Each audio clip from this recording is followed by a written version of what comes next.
Hello guys, Java 390 guys మన గ్యారేజ్కి అయితే వచ్చేసింది. డిస్ప్లే చేంజ్ చేయాలని. డిస్ప్లే అరిగిపోయినది.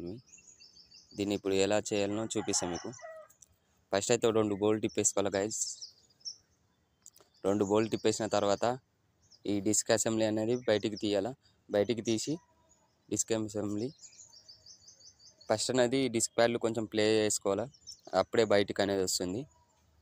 బయటికి వచ్చిన తర్వాత ఈ లాక్ పిన్ అనేది బయటికి తీయాలా.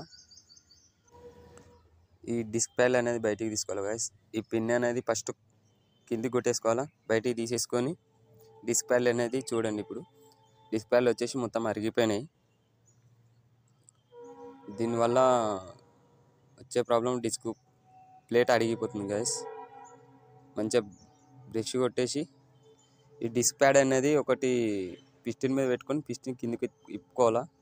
కంపల్సరీ మీద క్యాప్ తీసుకోవాలి గైస్. ఏంటంటే డిస్క్ది ఆయిల్ పోనీకి ఇట్లా కిందికి అనేసి గ్రీసింగ్ అనేది పెట్టుకోవాలి గైస్. గ్రీసింగ్ పెట్టిన తర్వాత ఇది అనేది అసెంబ్లీ చేసుకోవాలా కంపల్సరీ. ఇలా ఎయిర్ వస్తుంది. ఎయిర్ కొంచెం బయటికి తీసేసి డిస్క్ ప్యాడ్లు 2 పెట్టేసుకొని మళ్ళీ లాక్ చేసేస్తే అయిపోతుంది. లాక్ చేసిన తర్వాత ఈ పిన్ అనేది పెట్టేసుకోవాలా. పిన్ పెట్టిన తర్వాత కొంచెం ప్లే చేసుకొని డిస్క్ అనేది ఎక్కించుకోవాలి గైస్. ఈ 2 బోల్ట్ టైట్ చేసేసుకొని చెక్ చేసుకోవాలి గైస్, డిస్క్ పడుతుందా లేదా అని. వర్క్ చేస్తుంది గైస్.